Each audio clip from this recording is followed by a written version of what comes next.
सोन्याचे दुकान लुटले, लाखो रुपयांचे सोने केले लंपास. घटनास्थळी पोलिसांचा मोठा फौजफाटा.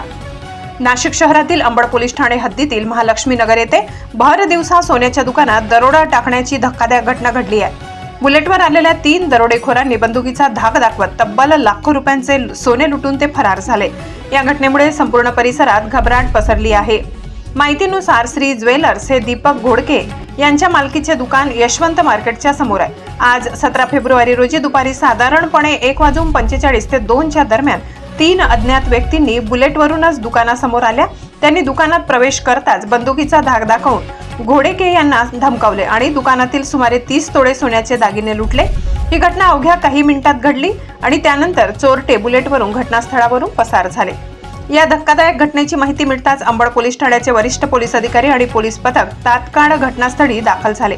पोलीस उपायुक्त बच्चाव, सहाय्यक पोलीस उपायुक्त शेखर देशमुख, अंबड पोलीस ठाण्याचे वरिष्ठ पोलीस निरीक्षक सुनील पवार तसेच MIDC चुंचाडे पोलीस चौकीचे निरीक्षक मनोहर कारंडे यांनी घटनास्थळी पाहणी केली. सध्या पोलिसांकडून परिसरातील CCTV फुटेजची तपासणी सुरू असून चोरट्यांचा शोध वेगाने सुरू आहे.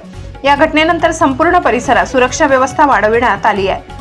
भर वस्तीत भर दिवसा घडलेल्या या लुटीमुळे नागरिकांमध्ये भीतीचे वातावरण आहे. व्यावसायिकांमध्येही चिंता व्यक्त होत असून सुरक्षेच्या दृष्टिकोनातून पोलीस अधिक सतर्क झाले आहेत. सदर गुन्ह्याचा तपास वेगाने सुरू असून लवकरच चोरटे पोलिसांच्या ताब्यात येण्याची शक्यता आहे.